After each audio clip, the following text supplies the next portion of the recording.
Psalm 17, a prayer of David, part 2. Let's pick this up again. In the last vlog, we looked at the first 9 verses. We heard the cry of David to God as a righteous judge, David presenting his case to the judge, and then the call of David, but this time treating God as his friend. And it spoke of the love that David felt between him and God. And the link verses there, 8 and 9, David was saying, keep me as the apple of your eye, hide me in the shadow of your wings. But what he's also saying is, keep me from the wicked who are out to destroy me, from my mortal enemies who surround me.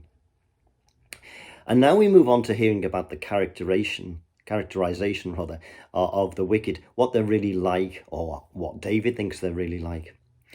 So the psalm moves in a different direction. The first half of it has been all about David presenting his case and coming before the Lord.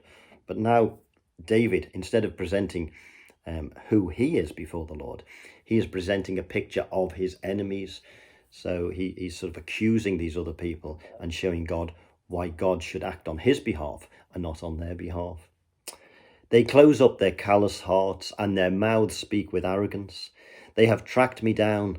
They now surround me, with eyes alert to throw me to the ground. They are like a lion hungry for prey, like a fierce lion crouching in cover. The word here for callous hearts, they close up their callous hearts and their mouths speak with arrogance. Callous, it literally translates, they close their fat hearts. They close their fat hearts. And these are hearts which are dull of perception and feeling. They're self-satisfied. The Jerusalem Bible has, they are entrenched in their fat. Now, if you've ever eaten a very heavy meal, and then tried to do something maybe active or even intellectual after it, you will find that, really all you want to do is sleep. You've overeaten. You have sated, you have satisfied that part of your body. And so your mind becomes dull and you can't perceive things. You couldn't eat a huge meal and then go out and play a game of football. But you wouldn't be wise to eat a huge meal and then go out and preach a sermon on it. I remember hearing a very interesting character, Rodney Howard-Browne, a South African who'd gone to America to preach to them. He felt that America needed preachers, and he was a great big lad. He was sort of well-rounded, and apparently when he was younger, he was quite slim, but he would preach a lot in the evenings. He would do conferences, and he wouldn't eat beforehand because he wanted his mind to be sharp. And then he'd eat afterwards, and of course he's eating late, so the weight stays on. And what it says here, they close their fat hearts. These people are so full of the material goods of this world that they have no time for God. They have no perception of who God is. They are dull of perception and feeling. And haven't you and I maybe said that thing in the past, that it's very difficult to reach out to people who are satisfied, people of maybe middle-class pretensions, who have a good job, they have a lovely house, they have a good family, and they have what they need in this life. And yet the poor people, often the ones who will reach out to God because they know their need. And it's only when people who are satisfied in this life find themselves maybe struck down by some illness or some terrible situation comes into their life, they cry out to God, God, why have you brought this into my life? But while they've been satisfied, self-satisfied, they've had no time for God. And this is, in a sense, what is coming out here. Literally, they close their fat heart. Psalm 119 has the same idea. Their heart is unfeeling, or gross in one translation, like fat, but I delight in your law. And Job 17 says, because he has stretched out his hand against God and defies the Almighty, because he has covered his face with his fat and gathered fat upon his waist. Now, please don't think that I'm attacking people who have accumulated a little weight. I think we've all done that during this lockdown. Find that we're perhaps a little heavier than we were when it started, eating more packets of crisps or late night snacks, I don't know. But fatness is often a sign of success, certainly in past times. You remember the Regency period, the Prince Regent, who later became George IV, dallies was a phrase, it was a painting. And he was huge, he was a huge fellow, because it was a sign of his wealth and his riches. The fatter he was, the richer he was as well. And George Orwell brings this out also in Burmese Days, his first novel. There is a corrupt magistrate, and all he wants to do is defame another man. It is all taking place in Burma. And he wants to defame another Burmese man who is somehow trying to get himself into the English club.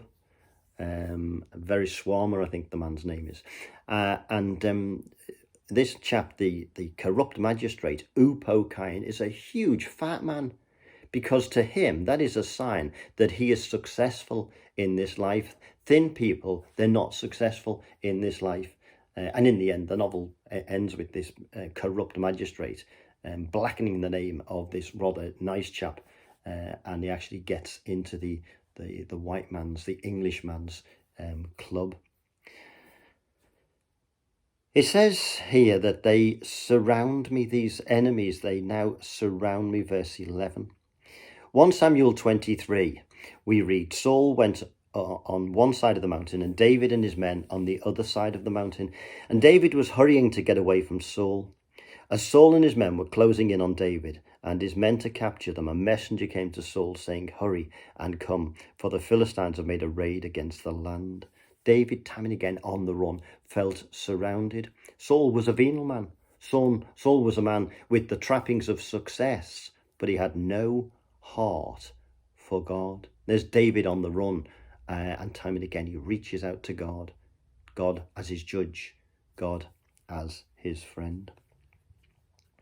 And the characterization of the wicked in these verses is that the wicked are arrogant, callous, vindictive, and ready to destroy. Don't tell me that you've never looked at wicked people and wished that God would do something about them. They are self-satisfied, they are arrogant, they're callous, they're heartless, they take no concern for other people, they are vindictive, and they're all too ready to destroy. And we've got to balance in this particular psalm how David feels about them.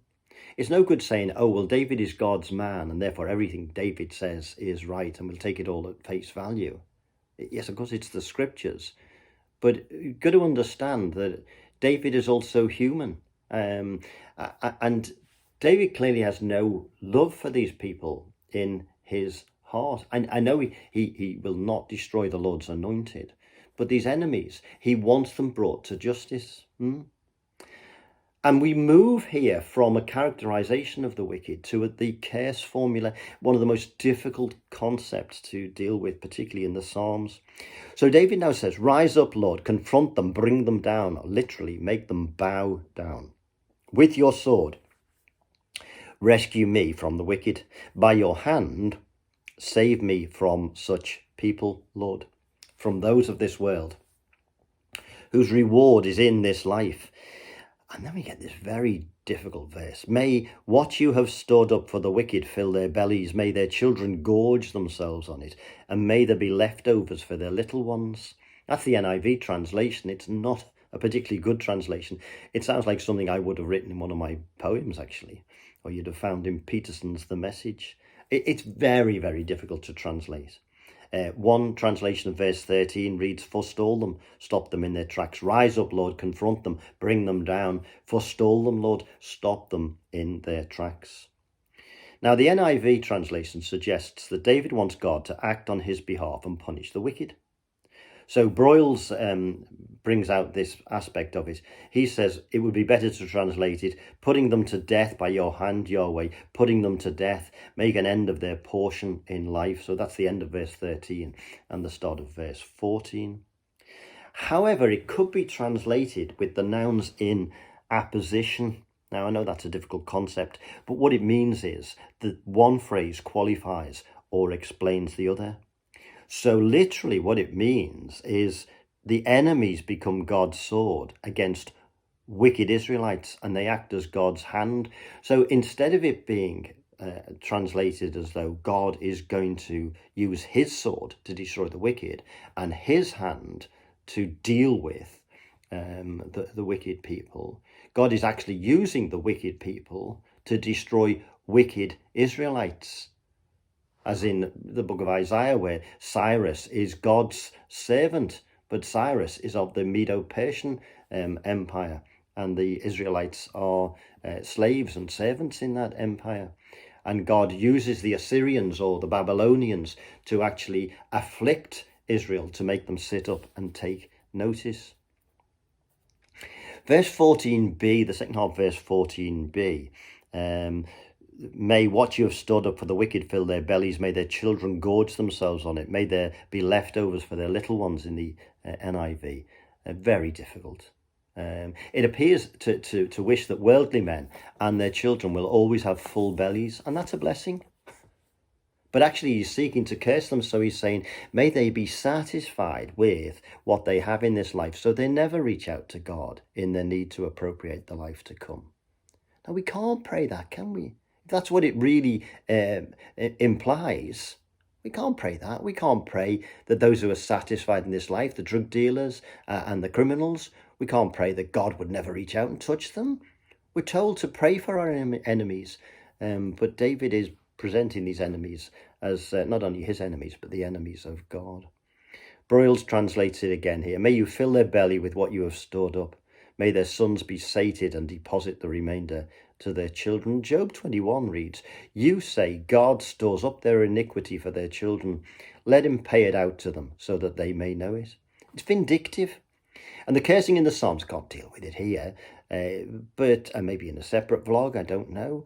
Very difficult. C.S. Lewis says we must not either try to explain the cursings in the Psalms away or to yield for one moment to the idea that because it comes in the Bible, all this vindictive hatred must somehow be good and pious. We must face both facts squarely. The hatred is there, festering, gloating, undisguised, and also we should be wicked if we in any way condoned or approved it. The ESV translates the end of verse 14 as you fill their womb with treasure, they are satisfied with children, and they leave their abundance to their infants. And again, this is a blessing. And yet David appears to want to curse these people.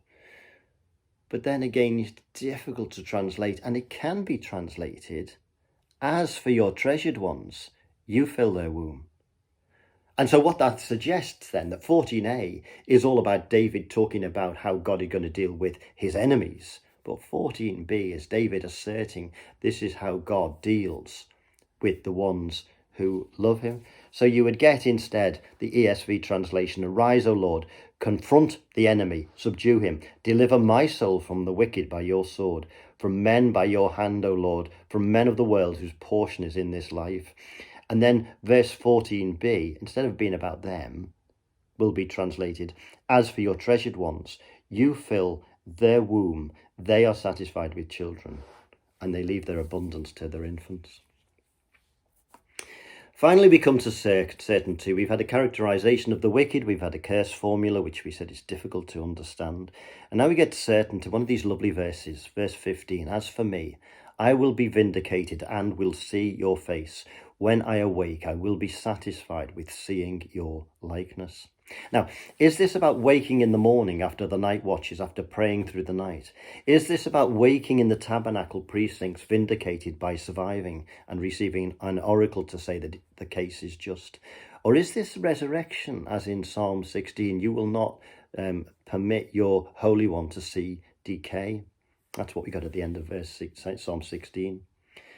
We get glimpses of resurrection in the Old Testament, don't we? Isaiah 26, your dead shall live, their bodies shall rise.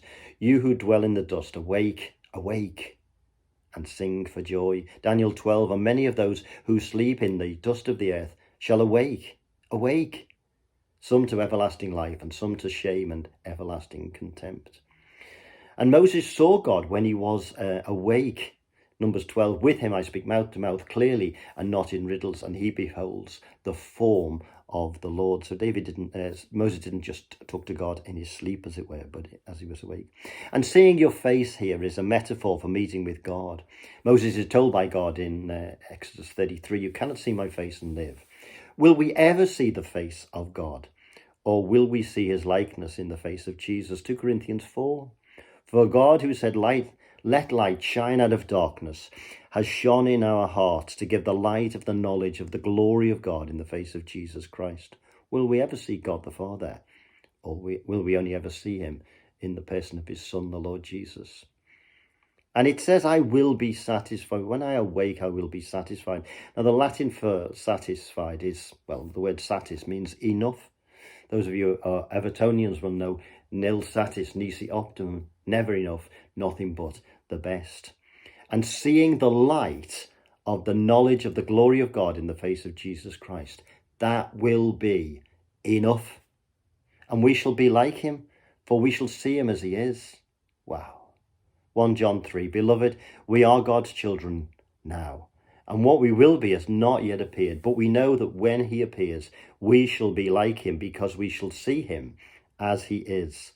And everyone who has this hope in him purifies himself as he is pure. So whether it's about awaking and being vindicated in a human court, or whether it's about awaking in the resurrection, there is that glorious promise for Christians that one day we shall see the face of our Lord, and we shall be like him forever.